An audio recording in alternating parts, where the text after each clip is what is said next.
శత్రుజిత్తు చరిత్రము పాంచాలదేశ రాజు పుత్రుడైన శత్రుజిత్తు దినదిన ప్రవర్ధమానుడై పెరిగి యువకుడై వీరుడై వేశ్యాంగనా లోలుడై అప్పటికీ తృప్తి చెందక పరస్త్రీరక్తుడై యుక్తాయుక్త విచక్షణ నాస్తికుడై శాస్త్ర ధిక్కారియై వర్ణసంకర కారకుడై హితవు చెప్పవచ్చిన వారిని చంపుతానని బెదిరించుచు స్వేచ్ఛాచారియై ప్రవర్తింపసాగేడు.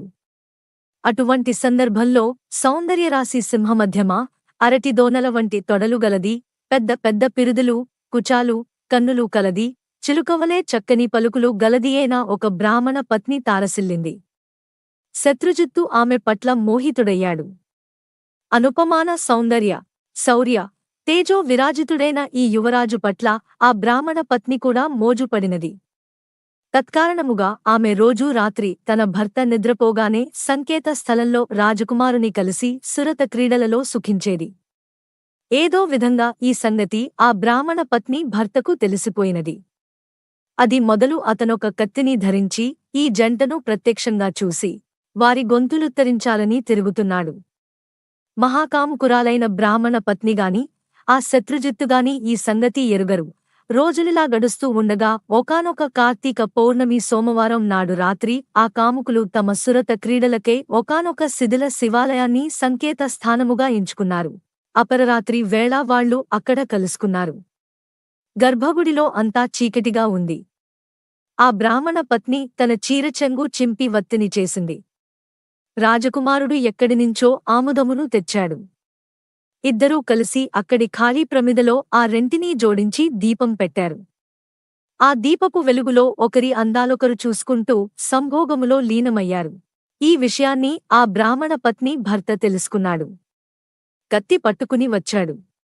ముందుగా శత్రుజిత్తుని, అనంతరం తన భార్యను తెగనరికి తాను కూడా అదే కత్తితో పొడుచుకుని ఆత్మహత్య చేసుకున్నాడు. ఆ విధంగా వాళ్లు ముగ్గురూ ఆ రాత్రి అక్కడికక్కడే విగతజీవులు కాగానే పాశహస్తులైన యమదూతలు పవిత్రాత్ములైన శివదూతలు ఒకేసారి అక్కడకు చేరారు. శివదూతలు రాకుమారుడిని, బ్రాహ్మణ పత్నిని తమ విమానంలో కైలాసానికి తీసుకుపోసాగారు. యమదూతలు అమాయకపు బ్రాహ్మణుడిని తమతో నరకము వైపు లాగుకుని పోసాగారు. అందుకచ్చరుపడిన బ్రాహ్మణుడు, ఓ శివదూతలారా!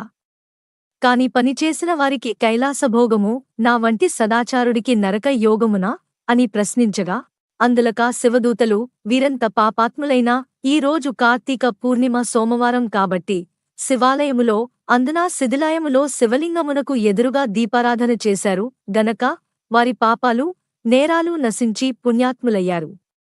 ఏ కారణం చేతనైనా సరే కార్తీక మాసములో అందునా పౌర్ణమినాడు, పైగా సోమవారమునాడు దేవాలయములో దీపారాధనము చేయడం వలన అత్యధిక పుణ్యాత్ములైన వీళ్ళని పాపకర్ములుగా భావించి చంపిన కారణంగా నువ్వు పుణ్యహీనుడివి, పాపాత్ముడివి అయ్యావు. అందుకే నీకు నరకము, వీరికి కైలాసము అని చెప్పారు. బ్రాహ్మణుడికి, శివపారిషదులకు జరిగిన ఈ సంభాషణను విన్న శత్రుజిత్తు తాను కలుగచేసుకుని, అయ్యలారా! దోషులము మేమైయుండగా మాకు కైవల్యమిచ్చి మమ్మల్ని చంపి పుణ్యాత్ములను చేసిన ఆ అమాయకుడిని నరకానికి పంపడం భావ్యము కాదు. కార్తీక మాసము దొడ్డదైతే, అందున పౌర్ణిమ గొప్పదైతే, సోమవారము మరీ ఘనమైనదైతే, దీపారాధన మరీ పుణ్యకరమైనదితే మాతో బాటే కలసి మరణించిన ఆ బ్రాహ్మణునికి కూడా కైలాసమేక తప్పదని వాదించడం జరిగింది. తత్ఫలముగా శత్రుజిత్తు తాను, తన ప్రియురాలు ఆచరించిన వత్తి, తైలముల పుణ్యము తాముంచుకొని ఆ దీపమును వెలిగించిన పుణ్యమును బ్రాహ్మణునకు ధారపోయగా, శివదూతల విప్రుని కూడా యమదూతల నుండి విడిపించి తమతో కైలాసానికి తీసుకుని వెళ్లారు.